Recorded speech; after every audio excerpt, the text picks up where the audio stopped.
Last 6 deliveries coming up for the Karnataka Bulldozers innings. Run rate of 8.37. Telugu Warriors have pulled it back brilliantly, especially that previous over from Aditya. Oh, chance of a run out here. And this just might be referred. It is, in fact, to the third umpire by umpire Asoka De Silva. Himmat wanted to come back for the second, was sent back by Karthik. And has he made his ground? That's the big question. Could be touch and go, because I think the throw was good. Right on top of the bails at the striker's end. I think great work by the Telugu Warriors, pulling it back in the last 2 or 3 overs. Well. Was the bat in the air? That's the big question. It's gone past the crease, that's all right, but it's got to be grounded. And I think Asoka De Silva, the umpire, doing the right thing by referring it. As you can see, the bat, when it was being slid into the crease, just bounced off the ground. And this, if one were to look at it from this angle, looks out. It's got to be grounded. It's got to be sliding along the ground. That's the point. Now, can you see the crease? Yes, you can see the crease underneath the bat. What's the third umpire's take going to be on this? Might go in favor of the fielding side here. Now, is the keeper holding the ball as well when the bails are being taken off? That's the other concern. That is something that will become a little clearer from this angle. Collected it clearly. Yes, looked clear. The keeper got the ball in his gloves and then took the bails off. So this looks pretty clear, and this angle will tell you whether the bat was grounded or not. And I don't think so. When the bails have come off, that's when the bat seems to be in the air, because you can see the crease under the bat. And if there's any benefit of doubt, it's got to go to the batsman.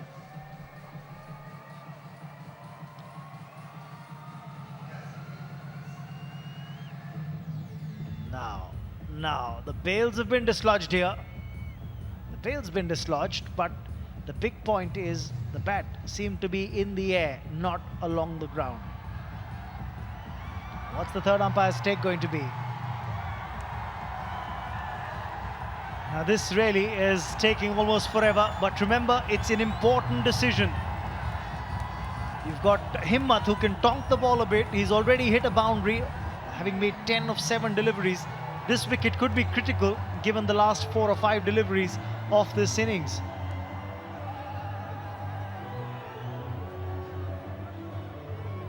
And what is the third umpire's decision going to be? Not out, it seems.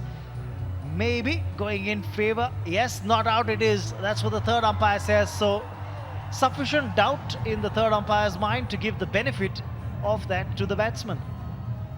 So 160 on the board. And Himmat now is going to be the man on strike. As I said, he can clear the boundary rope. It's going to be critical for him now to do that if the Karnataka Bulldozers are to get to about 170, 175.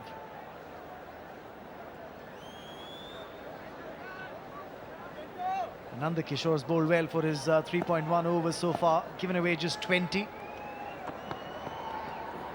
That's well bowled. Oh! The umpire gives that a wide, and I think that's slightly harsh on the bowler. Was the change of pace that Nand Kishore attempted.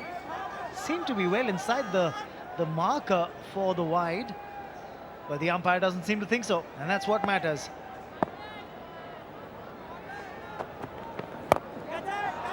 Chance of a wicket here, and taken as a dolly by the fielder at backward point. Himmat will have to head back to the pavilion. And it's 161 for 7 for the Karnataka Bulldozers.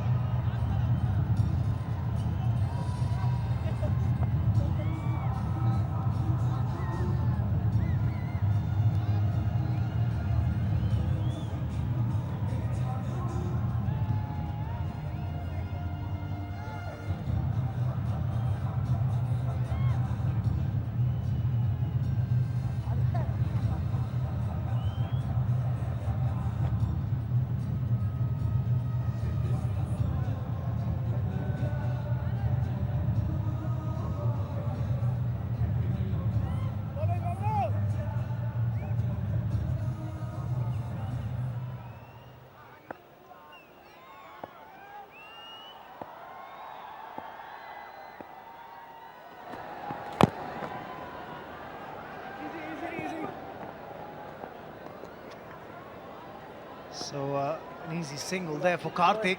And now the new batsman is going to be on strike. It's Digant. Karnataka Bulldozers losing their way in the last 3 or 4 overs. Just losing too many wickets here. Oh, and that could have been another one had the ball struck the stumps at the non-strikers end. In the bargain, they get 2. Digant gets off the mark in the most unconvincing fashion. Trying to heave it over wide-ish mid-wicket. Just getting at the inside edge. This was the wicket, of course, of Himmat, who perished earlier in the over. They have lost too many wickets, in fact, had the Karnataka Bulldozers in the last 3 or 4 overs. Put down to the boundary rope. Digant gets another life.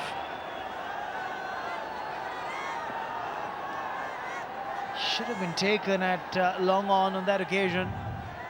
Giri just fumbling that on the second attempt as well, unable to latch on. Valuable runs here for Karnataka Bulldozers, who end it in a flourish with a boundary. In fact, has it gone the distance? It signaled 6 by the umpire.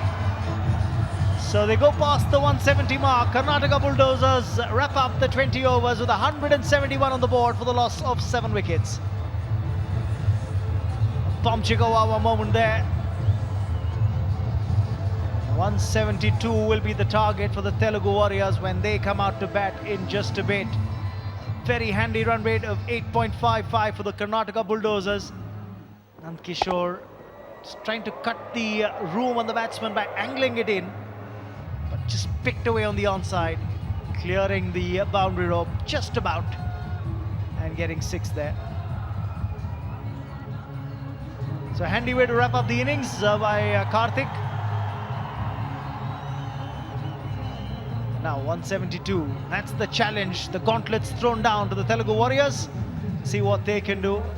Let's take a quick look at the batting card for the Karnataka Bulldozers. A handy 48 for Manjunath, 65 by Dhruv, the top scorer of just 50 deliveries. It was unfortunate to be run out the way he was. And then the batting card just dissolves into those single-digit numbers, almost looking like a telephone number, 2, 10, 13, 0, 9, 3.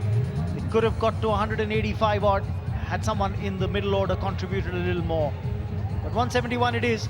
Handy bowling card, wickets for Aditya, a couple of them, and that over where he gave away just 5 and got a couple of wickets was the turning point. Wickets for Giri, Nandakishore and Teja as well. So now the target for the Telugu Warriors is a challenging 172 at an asking rate of 8.6 per over. We take a short break and be right back with more action.